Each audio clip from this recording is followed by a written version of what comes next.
Welcome to Virtual Face-to-Face with Dr. Bruce Jarrell. I'm Alex Lakowski, Executive Director of Media Relations. It was March 5th when Governor Larry Hogan delivered the bad news that Maryland had experienced its first case of COVID-19. Within just 3 weeks, every activity at UMB and every other university for that matter was transformed, from telework and research restrictions to the cancellation of clinical placements and in-person didactic instruction.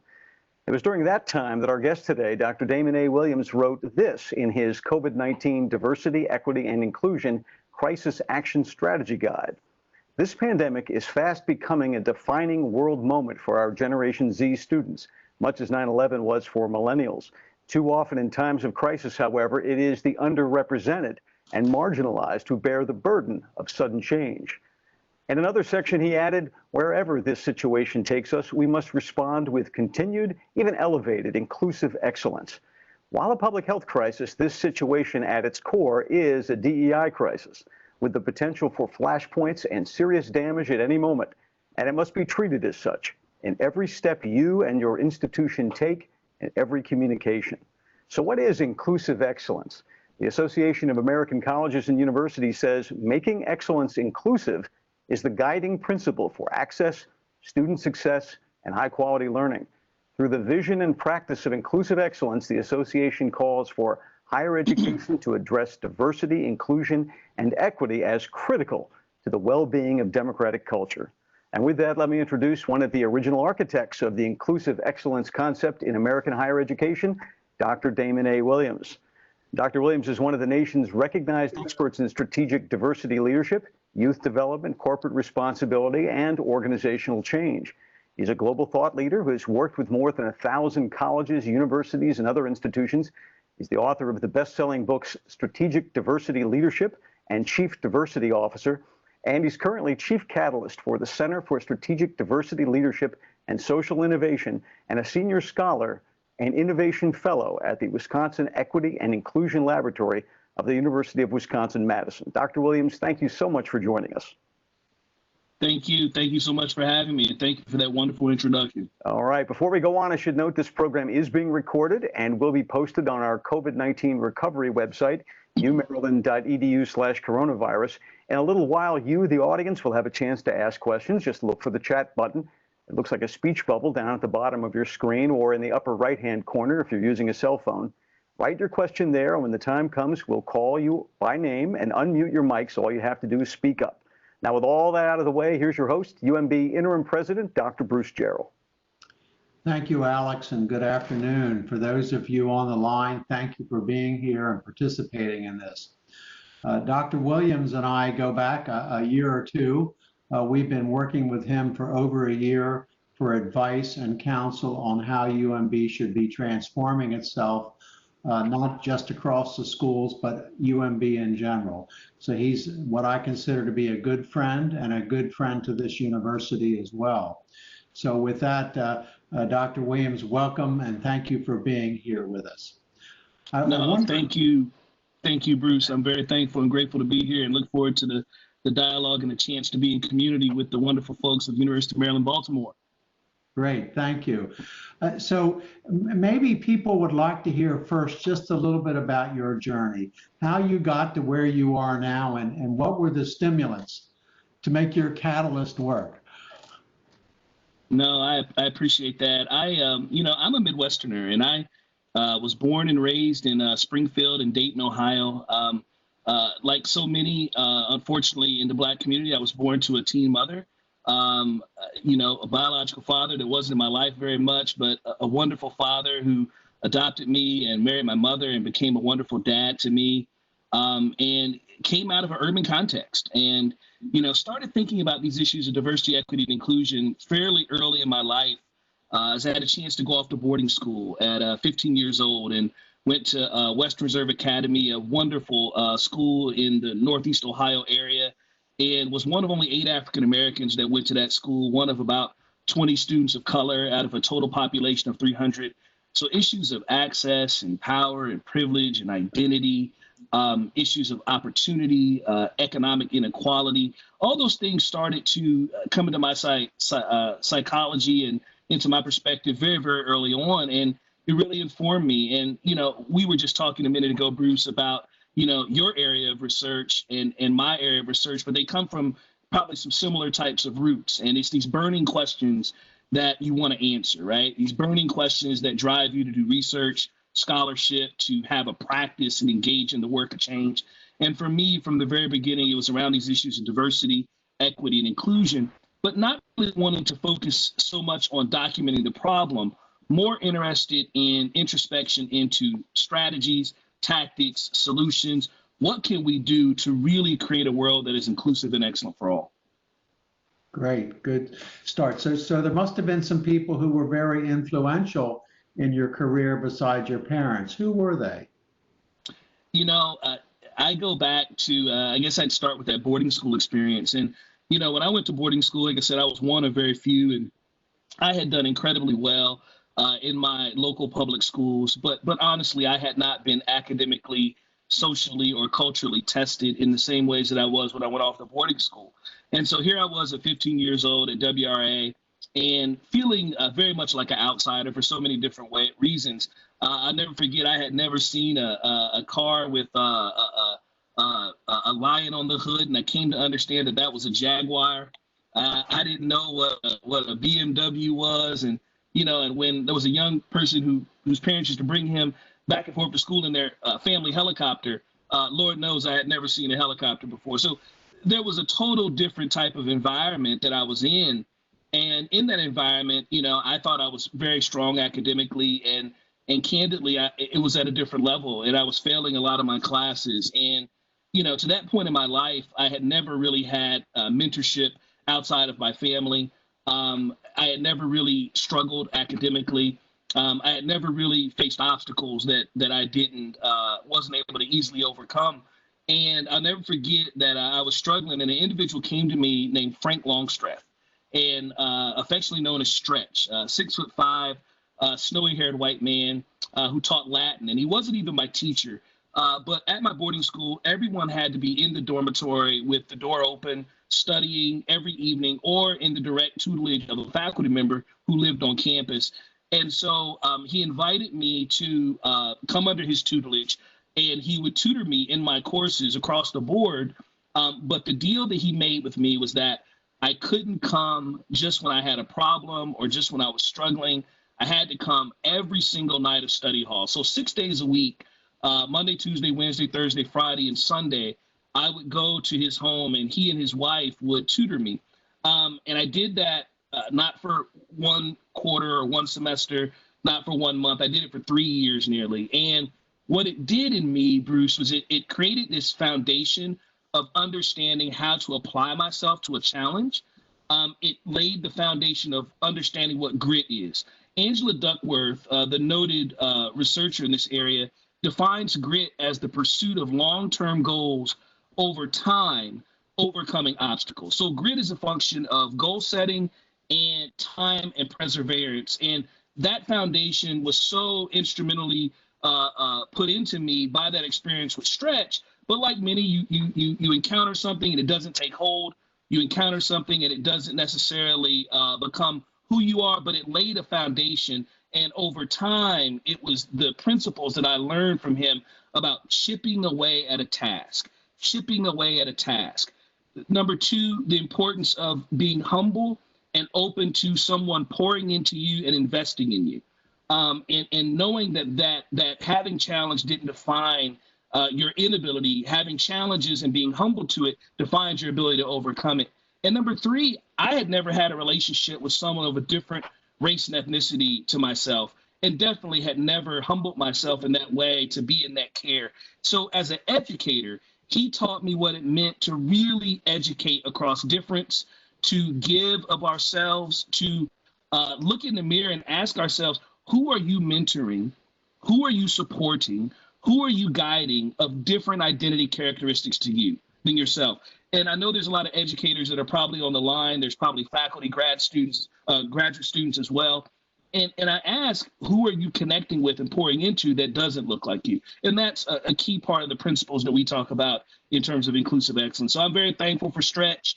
And the final piece I'll add to that is when I left boarding school, I did not give my senior speech. So every senior had to give their senior speech. And I didn't give that speech because I didn't feel confident being in front of the group. I didn't feel confident and authentic in sharing my story in terms of where I was from and my background. And that was generally how people told their stories. But 30 years later, I was invited back to that same boarding school, and I was the recipient of the Boring Prize of Leadership for Service to Humanity, which is the highest honor of my boarding school. And I got a chance to come back and give that senior speech 30 years later, and I'm very thankful of that, and to share this story of how that beginning and foundation has meant the world to me. What a thrill that must have been to do that, actually. Full circle. So you see a lot of different schools and universities and stuff. So how many people have a guy like Stretch or a program like Stretch to pick up students and carry them along in this longitudinal manner? I think, unfortunately, the stretches are far and few between, a real diamond in the rough. And, one of the things that's happening in our country right now is obviously we're in the midst of two twin pandemics that have been elevated. One is the COVID-19 reality that we all face on a daily basis. And there are diversity, equity, and inclusion related dynamics to that COVID-19 reality. And then also to the real light that the Black Lives Matter movement has shown onto deplorable, heinous, hate crime related behavior that led to the death of George Floyd, but also crystallizing a continual structural inequities that exist in our country that are stratified by race, that have oftentimes not become a part of the conversation. And when I think about an educator like Stretch, I think about someone who stands in the breach and who gives of themselves greatly to help folks to overcome these challenges. We look across the country, I think institutions need more Stretches who are standing in the breach and helping students. I'm actually in the midst of a major study looking at independent schools, K through 12 independent private schools who are really experiencing some incredible racialized turbulence in the wash of the Black Lives Matter movement, which elevated some tremendous fault lines of climate and inclusion. That makes me think about my own boarding school experience, my own private independent school experience in a very small minority number. And I thank God for having someone like Stretch and other members of my faculty who really got it and really understood how to be helpful. And my fear is that too many students in similar contexts do not have the same types of support systems. Yeah, it shows you how somebody can be a critical point in their career development or their skill development, and you need a little extra help to get over that hump. And then look what happens. A lot of nice things happen. So absolutely. In my title, I refer to myself as a catalyst, and I know that in your world of healthcare and health science, catalyzation of different types of outcomes or different types of change processes is a very important part of it. And I always thought about myself as a catalyst, and I've come to really grab hold of that language. And I believe that all of us have the potential to be catalyst of something incredibly good in the world, catalyst of everyday inclusion, catalyst of mentoring and support, catalyst of engagement, catalyst of deeper learning. And so this idea of being a catalyst has really come to define my life and my practice as a change agent. And it's something that I greatly promote and encourage of others. Yeah, well, catalysts don't sit on the sidelines either. They get involved with the reaction. So I want to remind those of you listening that remember Alex in the chat function. We'd very much like to hear your questions so that Dr. Williams can answer those as well. So Damon, you use a term called inclusive excellence. And obviously, I think I know what that means, but why don't you tell us what you mean by that? Because, of course, it's critical to know what you mean in order if we're going to achieve that particular goal. Sure. We began with that wonderful introduction and elevating the name of the American Association of Colleges and Universities, AAC&U, which is an outstanding organization, which is right there in the greater Baltimore ecosystem, Baltimore, Maryland, DC ecosystem. And I had the good fortune to be a part of a project called the Making Excellence Inclusive Project in the early 2000s. And or excuse me, the mid-2000s. And it was right after the University of Michigan Supreme Court decisions had been ruled upon, Gratz v. Bollinger and Grinner v. Bollinger. And inside of those legal decisions, at the heart of the conversation was the use of race-conscious admissions policy in competitive admissions decisions at the undergraduate and the law school level. Without descending into an in-depth conversation of those cases, the short ruling of it was that, you know, diversity and inclusion was again reified as a educational and societal benefit, and that the presence of diversity in all its broad forms, including and importantly race and ethnic diversity, was an educational good. That the presence of diverse students in the classroom, the presence of diverse students in our learning environments, the presence of a diverse learning environment was a critical and catalyzing part of an ingredient that was necessary to create high impact educational outcomes, and importantly, to prepare students for a diverse and global world. Now, this represented a real departure in the discussion of diversity, equity, and inclusion to that point in the legal environment, because the case was argued based upon the merits that diversity was an educational good. Not that it wasn't a societal good, not that it wasn't a continuation of a social justice struggle for equity, but that it was a part of an educational good. And that was a strategic decision made on the behalf of the University of Michigan. Well, like lightning across the country, every institution started talking about this idea of the educational benefits of diversity. And AAC&U then put together a group to start thinking about what should diversity, equity, and inclusion strategy look like in a post-Michigan Supreme Court environment. And that was the Making Excellence Inclusive Project.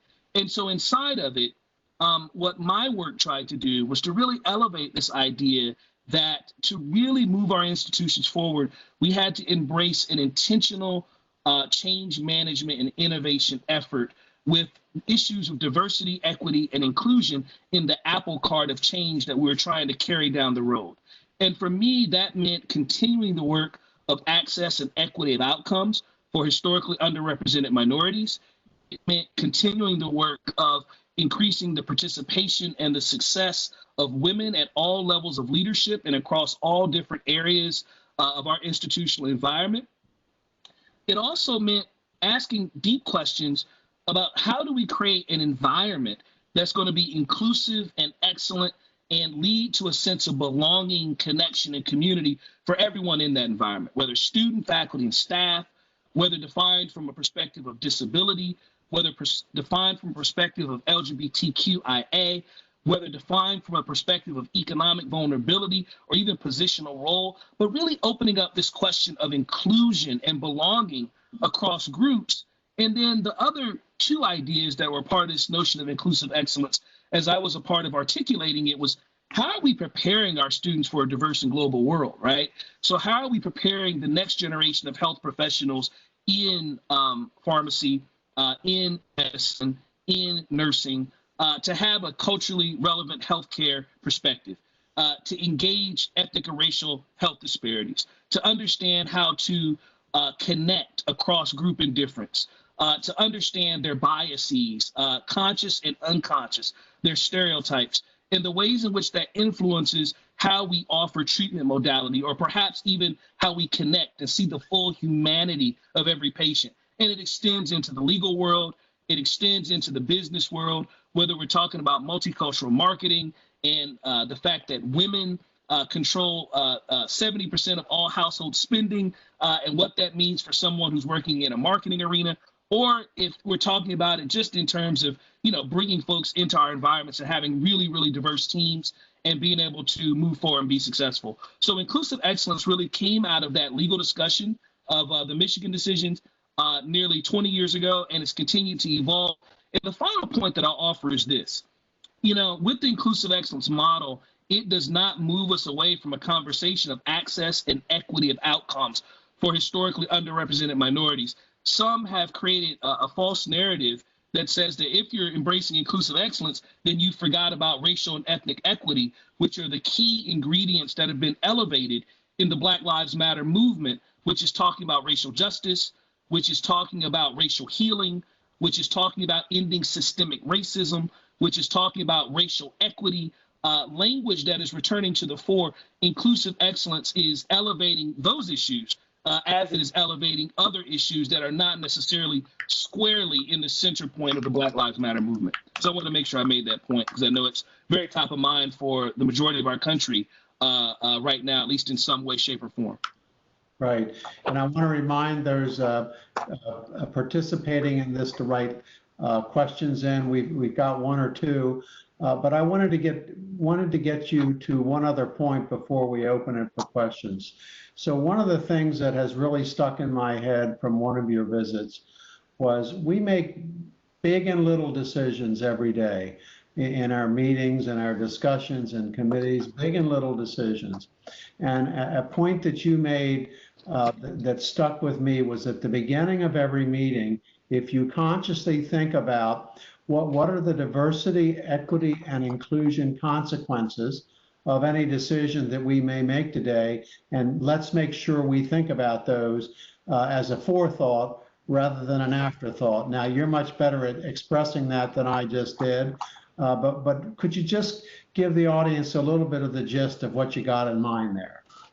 Sure. So, that example that you gave, Bruce, is a part of a broader set of guidance that was teed up at the top of our session today, included in the COVID-19 DEI Crisis Action Strategy Guide.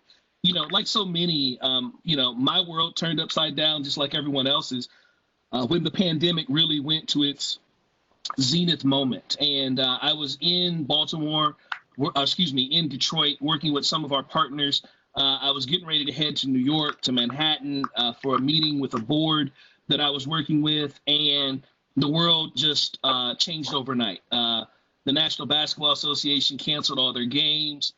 Everybody was quickly moving to shelter in place. Obviously, overnight, we were being forced to move in different directions. And, one of the central metaphors of one of my books is strategic diversity leadership is this idea of the cheetah and the wolf. And the cheetah and the wolf was a metaphor that we used to describe institutional organizational response to crisis. Is your response going to be cheetah-like and a flash of aggressive energy and chasing after whatever it is that the issue is at hand, or is it going to be a relentless, collective, collaborative, engaged movement, which is more wolf-like? And so that central metaphor of cheetah and the wolf was very top of mind as I saw what was going on across the country. From there, I returned home, and my team came to me and said, what's next? And all of my scheduled engagements had delayed or tabled or canceled. And I'm very fortunate and thankful to continue with this relationship with University of Maryland, Baltimore. And I thank all of you for continuing to allow me to be a partner to your university in this time. And I said, well, we got a couple days at least to figure some stuff out while we're not on the road. And so we quickly pulled back and we offered a 50-page strategy guide with 150 recommendations in it. And for me, when I'm working a strategic problem, I always want to get clear on what the question is.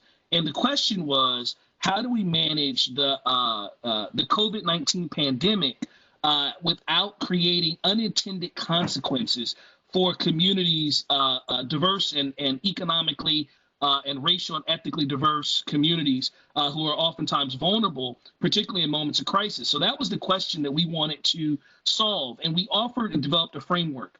And the first part of that framework is we said that institutions and leaders are going to have to make culturally relevant decisions in this time. And what you were getting at in your question was, how do we make a culturally relevant decision? And I'll come back to that. The second thing that we said was that institutions and leaders are going to have to really understand how to support diverse communities in terms of their basic needs, whether it's students, faculty, and staff, providing emotional and mental health support, and really clarifying for their communities the steps that will be required now and into the future. The third thing we said was that leaders and institutions were going to have to communicate thoughtfully and inclusively. And how are we showing empathy? How are we clarifying the big picture? How are we providing a sense of hope and possibility and guidance in this incredibly dark moment? How are we mindful of dog whistle politics that are playing out at a federal level? How are we mindful of microaggressive language that is playing out in many different ways that very early on was honing into the Asian community and making them a target? And then the fourth thing we said was, how are we going to digitize inclusive excellence, right? How are we going to establish a digital foundation?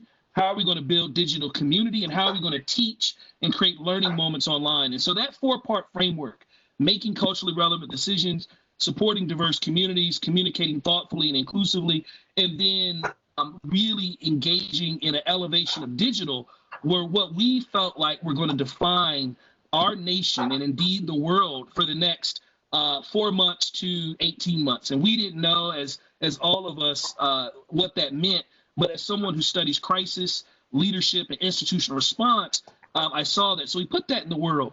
One of the points of guidance that we offered, Bruce, and you teed it up inside of culturally relevant decision-making, was the importance of priming. So what we know from a psychological perspective is that we will easily slip into automatic decision-making processes, particularly in moments of stuff, stress, time constraint, uncertainty, fear, and fatigue. That is an acronym for stuff. I'm going to say it again. Stress, time constraint, uncertainty, fear, and fatigue. So when we're in those moments of stuff, we're more likely to find ourselves using automatic ways of making decisions, meaning that we're just processing what's in front of us. We're moving very quickly. The biases that we all have may be playing out. The blinders that we all have may be playing out. We may be subjecting ourselves to groupthink. And these are insights that have been gathered through lots of research that has taken place over several generations now, looking at various different crisis-based realities, whether we're talking about the Challenger disaster, whether we're talking about the Afghanistan and Middle Eastern wars, whether we're talking about market collapsing, we see the same types of biases and groupthings that play out. One of the things that we know and we coach around is that one of the ways to mitigate bias, whether it's a competitive search and screen process for faculty, whether you're making competitive decisions about who's going to get access to one of your outstanding graduate programs, or whether you're managing some of the crisis-related dynamics of COVID-19, is the importance of psychological priming. So putting your mind into an active, cognitive, prefrontal lobe type of perspective where you're really focused into what's directly in front of you. And so the technique, one of the techniques that we use is say, before you begin a meeting, to just open up that meeting with a couple key ideas that gets people thinking about the DEI related angle. What's the DEI angle in this situation? You know, telling folks we're going to come back to this throughout our meeting. Let's make sure we keep that top of mind. That simple psychological priming then opens up the possibility that it's more part of your direct consciousness and you don't fall prey to unconscious biases and automatic ways of making decisions. Got it. And I think it works. And we've certainly been paying attention to it. So with that, I know Alex has got a few questions here. He's chomping at the bit. So Alex, what you got? Well, we do have quite a few. First, I have this from Bonnie Bissonette, who asked me to read her question for her. She says, she's going back to the discussion of Stretch. She said, what hints would you give to those who want to be like Stretch? And how did you know to trust him? And did he have to ask you more than once? That's a great question. I think, the key ingredients of Stretch was a deep cultural humility. And when he approached me with a credible perspective of affirmation and interest in my being successful.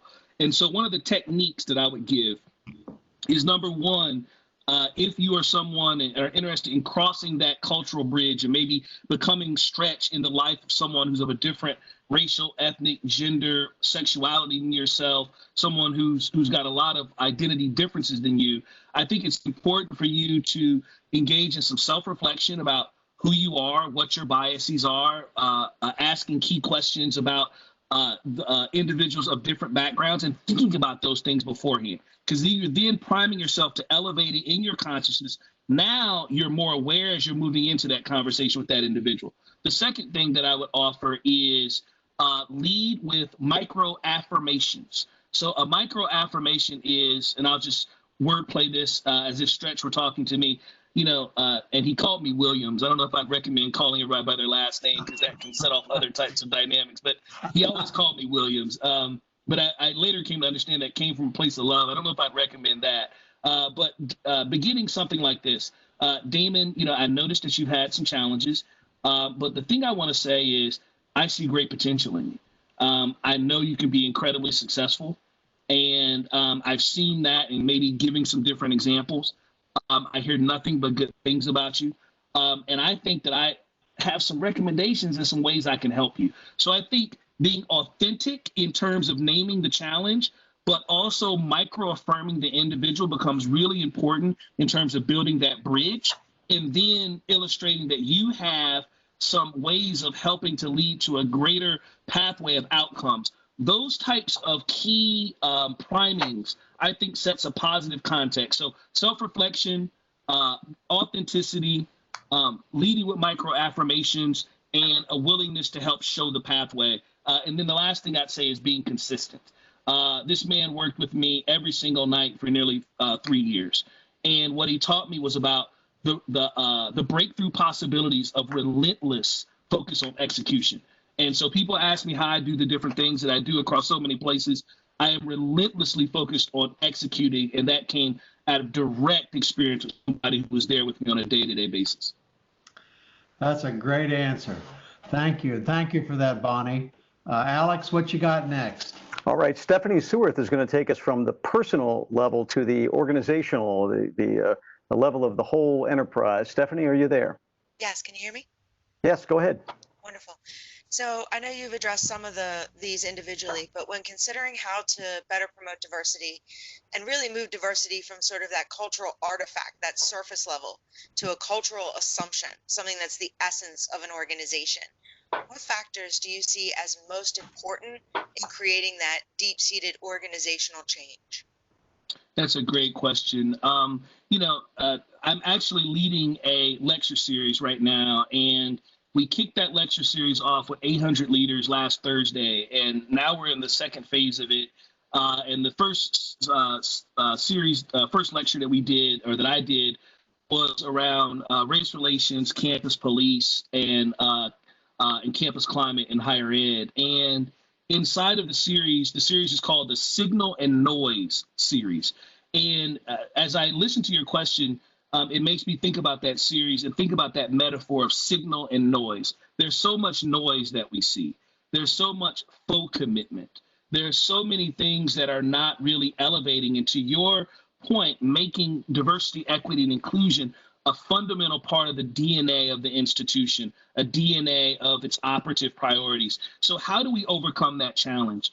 In a very pithy way, I wanted to offer the community and respond to you with this. Diversity, equity, and inclusion efforts can't breathe without air. Diversity, equity, and inclusion efforts can't breathe without air. And so what do I mean by that? Number one, accountability. If there's no accountability and no accountability techniques associated with what you're doing, then chances are it's not going very far, and it's not going to manifest itself in the deep and meaningful ways that your question suggests are important. Number two, it has to have infrastructure. Infrastructure is going to refer to, yes, your diversity officer that you may appoint, yes, to your campus-wide committee that you may create, but infrastructure also has to live in the decentralized environments of the institution. So where's the committee? Where's the point person? Where's the plan in law school? Where's the committee? Where's the point person? Where's the plan in dentistry? Where's the committee? Where's the point person? Where's the plan in the medical school? And so on and so forth. If there's no decentralized activation of the strategic North Star, then it becomes very difficult to execute relentlessly and to get breakthrough results. So accountability and infrastructure. The third thing is incentives. I am a big believer that accountability is your push strategy. Infrastructure gives you your ability to engage broadly. Incentives allow you the ability to orchestrate and use entrepreneurial energy to cultivate involvement. So what are some tactics that might exist as an incentive strategy? That would be offering some resources to help a faculty member to maybe rewrite their class to allow them to infuse different types of DEI-related elements into their class. An incentive may be creating a campus-wide set of awards that acknowledge and elevate the faculty members who are doing incredibly innovative work in this area of diversity, equity, and inclusion, and putting them on a campus-wide platform. An incentive would be to use the same type of creative entrepreneurial resource pursuit strategies that are embedded in the culture of great research universities and creating some internal grant funds that faculty, staff, and even students can tap into to drive new innovation possibilities. So again, accountability, infrastructure, incentives, and then the last is resources.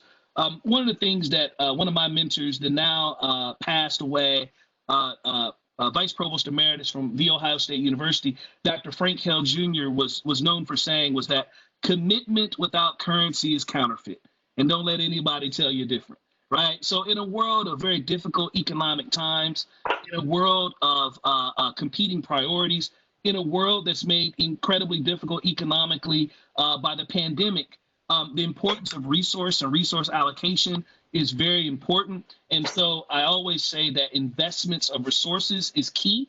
And sometimes, and I want to make sure I red circle this, sometimes the most important investments that we can make of resources is to hold harmless in difficult budget times those areas of our institutions and those areas of our work that are focused on diversity, equity, and inclusion related topics and dimensions. Great question. Okay, Alex, got another one? All right, yes, the questions are stacking up. So our next questioner is Meredith Upton. Go ahead, Meredith. Hi, thank you, Dr. Williams. I'm Meredith Upton, the Director of Corporate and Foundation Relations here at the university. And so I was wondering what strategies and tactics that you can suggest for our university to incorporate to ensure that we're including diversity, equity, inclusion as it relates to the partnerships we're seeking to develop with corporations and foundations. Thank you. No, thank you. Meredith, what a fantastic question.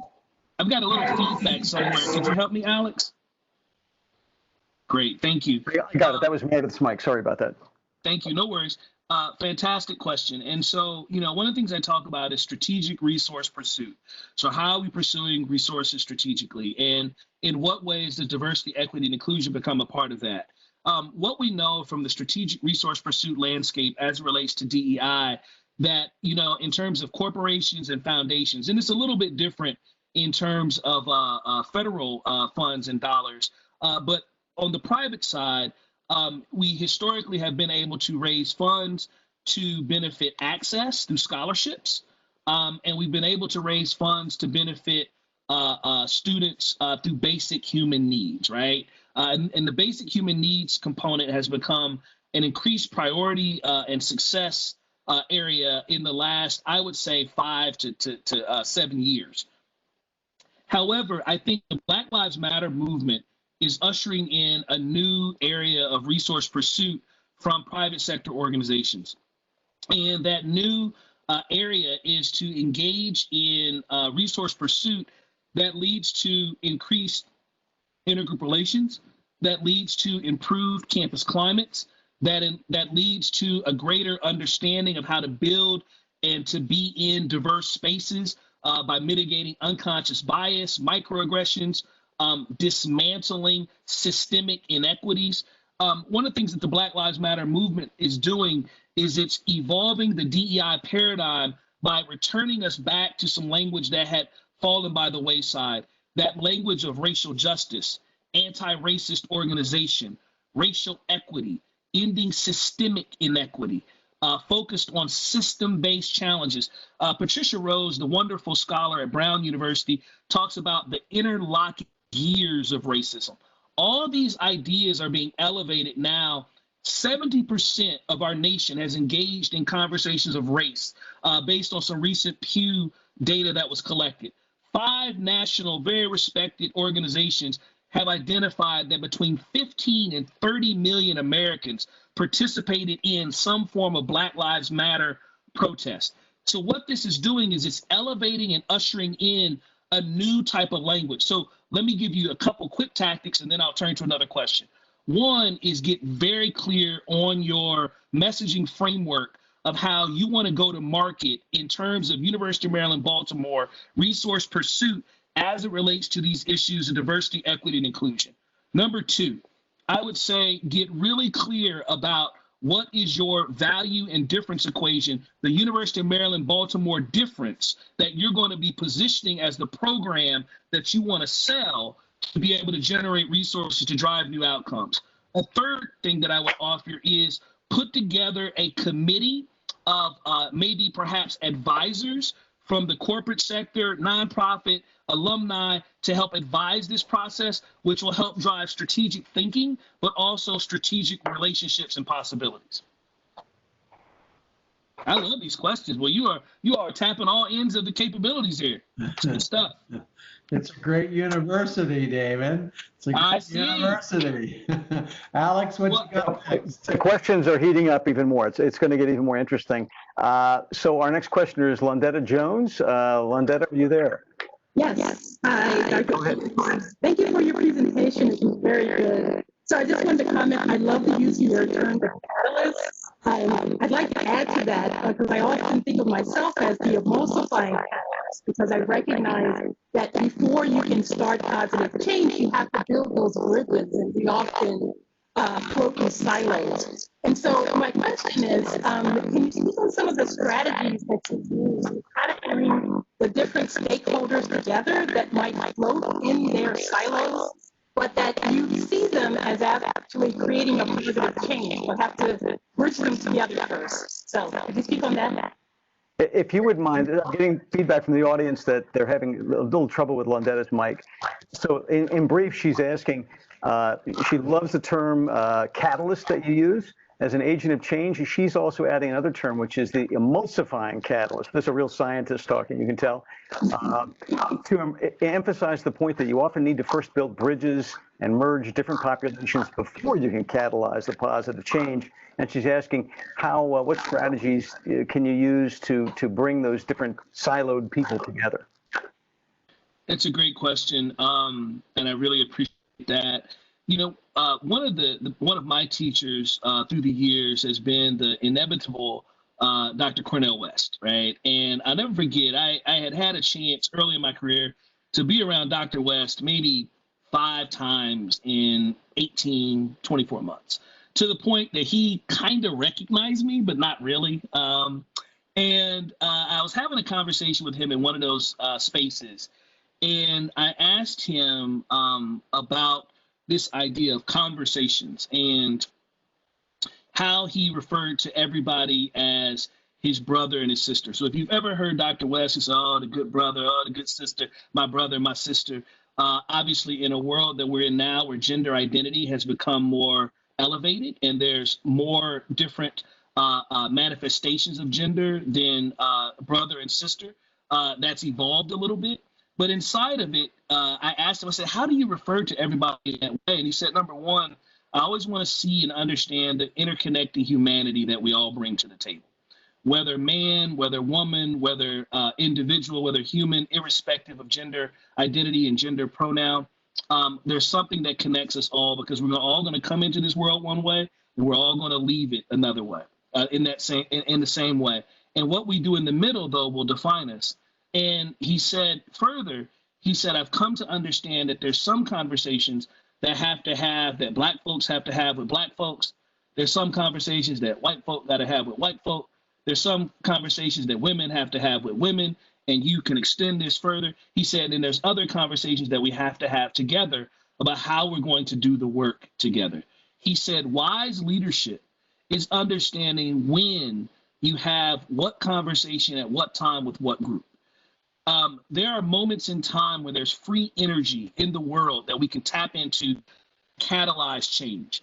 We're in a moment of time like that right now with Black Lives Matter, with the fact that we're sheltering in place, with the fact that all the noise of life has been sucked out. No sports, no parties, no barbecues, no going to the office, no doing anything. As a result, we were able to focus in probably now more than at any point in time in our recent history. People have asked me, what about George Floyd catalyzed what we saw? It was the fact that we were sheltering, that stuff was going through the roof. It was the fact that the imagery that we saw was likened to Emmett Till and all those different ideas, and there was no noise, and we could see it, and we could focus, and we felt it, and we had pain. I think tactically, some of the things we should be doing right now is I think we should be having discussion groups. And I think that those discussion groups at times should be identity-based, where folks of particular identities are coming together, having discussions around these issues. It doesn't have to be a program. It can be a coffee chat.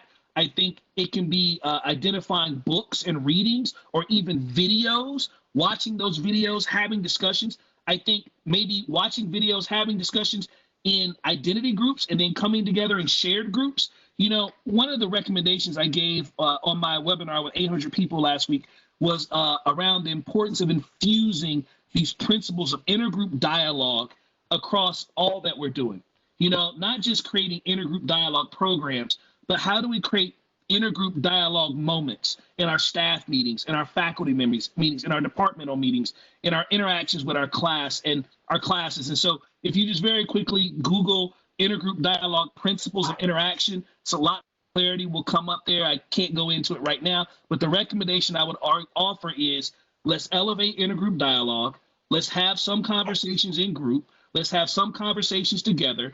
Let's use third-party material, whether it's a reading or a video, to spark discussion, and let's elevate this in lots of different ways across our organization.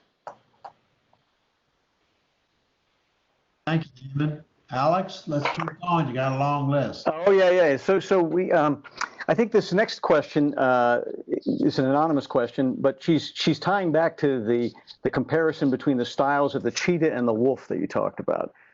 She asks if you can share your thoughts on balancing urgency and achieving sustainable outcomes, which I think is really what those two styles get down to, right? Absolutely. You know, one thing I will say is that, you know, wolves are pretty fast too.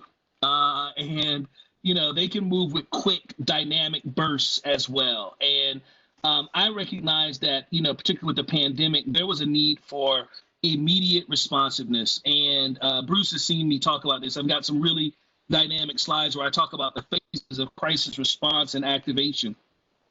You know, I think the first thing that you always have to do is to assess the situation and quickly to stabilize the situation, and whatever that is ultimately going to mean.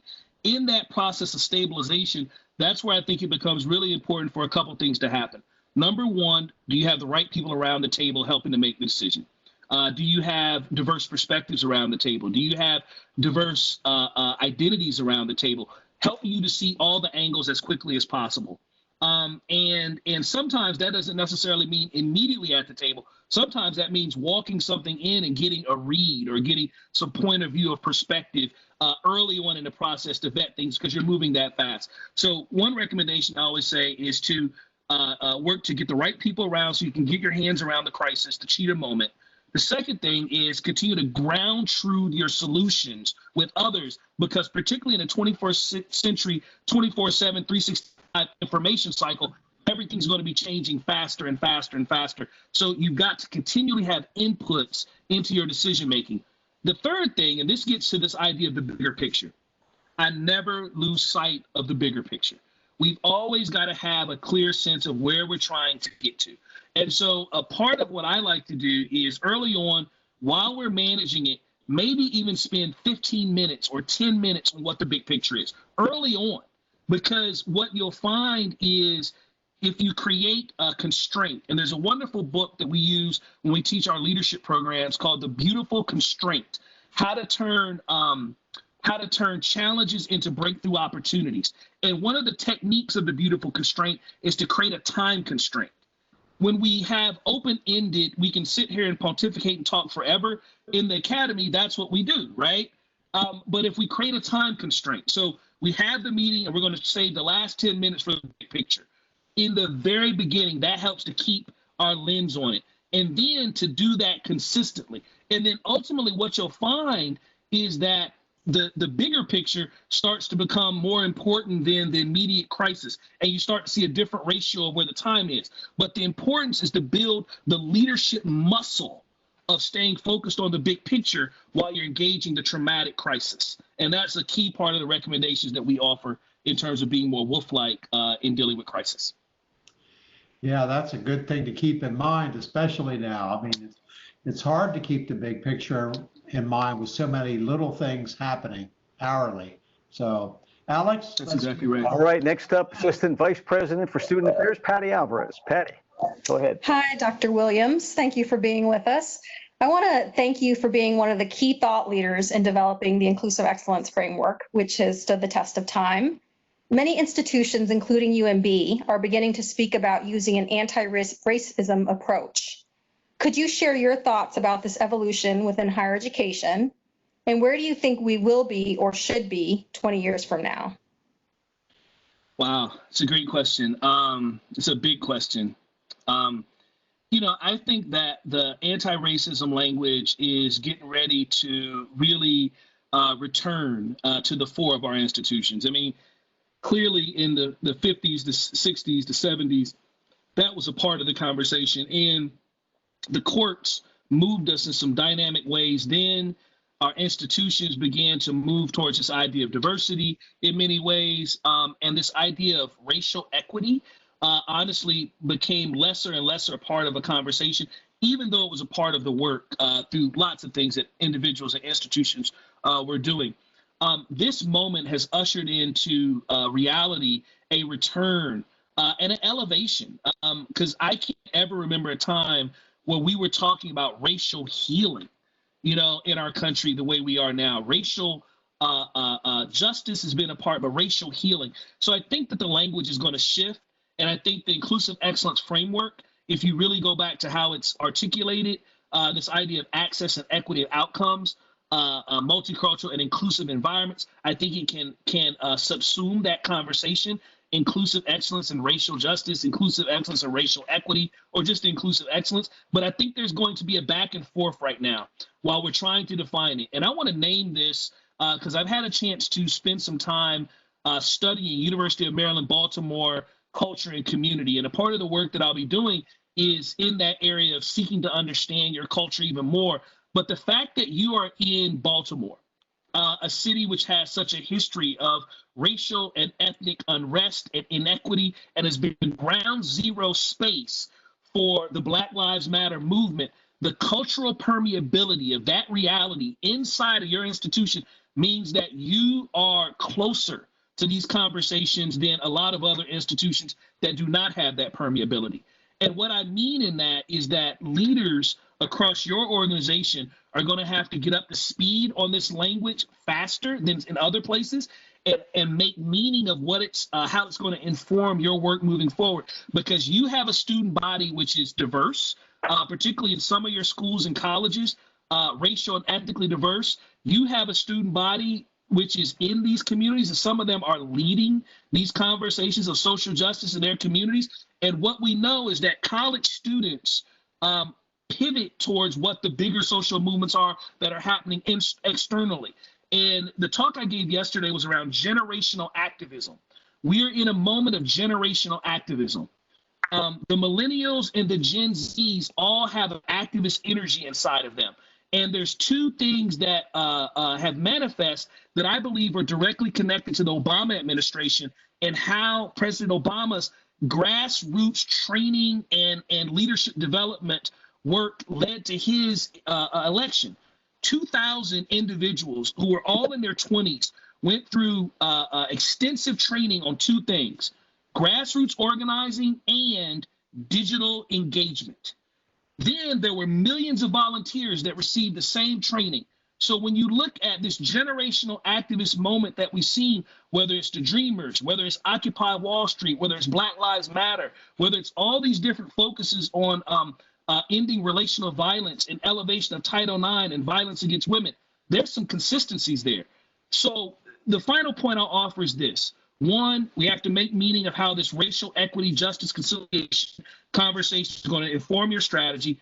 Two, leaders have got to get up to speed on how they're going to talk about this 3, in the Baltimore context, you're going to be held at a higher level of accountability by some of your students. It may be faculty and staff than other institutions. And then last and definitely not least, this idea of digital engagement is important, because when the activist energy jumps on your institution and you're in a DEI flashpoint or crisis dynamic, it will be loosely connected, it will be diffuse, it will be networked, and it will come from the social media world as much as any other space. So how do you create readiness for that now and into the future is, I think, some of the defining efforts of building a great strategy to not just be responsive, but to really be a leader inside this discussion at University of Maryland, Baltimore. Thank you, Damon. Alex, we got 5 minutes. Okay, well, I'm glad we have this next anonymous questioner, because I think we talk about the DEI triad, that one of the member of the triad sometimes gets lost, and that's equity. And she writes, an important conversation, I think, is the need for equity, not equality. Can you speak a little about how to really focus on that need for equity and how we can make sure that we're working toward equity and not getting distracted? You know, I really appreciate that point, and whoever offered it anonymously is very introspective and very spot on to the issue. You know, to be honest, the E became invisible in a lot of spaces, and you know, if you look at my work, I always talk about equity as a part of this conversation. But in the corporate sector, equity just went away. It's D&I, you know, and they talk about it in healthcare. It has become D&I, diversity and inclusion. At many institutions, it became D&I. And that was directly connected to what happened in the court, the legal environment, and a shifting in the legal environment. Going back to those catalyzing University of Michigan decisions where we stopped talking about equity. There was a micro movement, activist movement, defend affirmative action by any means necessary, that really focused on the making invisible of the concept of equity. Now what's happening with the Black Lives Matter movement is it's bringing the E back to the DEI. So I would assert that you are spot on in that conversation. I think for me, equality is about legally giving everybody the opportunity to pursue life, liberty, access, opportunity. Equity is putting in place focused, systemic efforts that are founded by AIR, accountability, incentives, infrastructure, and resources to accomplish more equitable outcomes, to eliminate disparities, to increase achievement levels, to diversify leadership ranks, to make changes happen that can be measured and assessed in how demographics look, but also measured and assessed in how people's experience, their lived experience, can be seen through social science-based research to be increasing across the board, such that everybody's feeling a greater sense of belonging, everybody feels that they can thrive and grow, everybody feels that they can work to their greatest potential, as Frank Longstreth saw in me. How do we create those environments to make that happen? And all that's about this idea of equity and putting the E back in DEI. What a great question to end on. Yeah, well, we are out of time. So first of all, Dr. Williams, this was very stimulating. I must say, one of many stimulating conversations that we've had. So thank you again for that. I know people are very appreciative. I could tell by their questions and everything.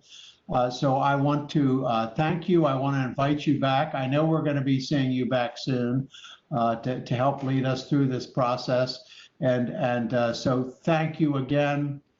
Best of fortune with your company in this period of time, but more important to us, lucky are we to have you working with us. So thank you, and goodbye. A pleasure been having you. Thank you, Bruce. Thank you, Alex, and thank you all, University of Maryland, Baltimore family. I invite you to hit me on my website, drdamonawilliams.com. Join our email list and our social media groups, and we'll get you information. Lots of free resources you can download. God bless each and every one of you. Thank you so much for allowing me to serve. I appreciate you. Thank you.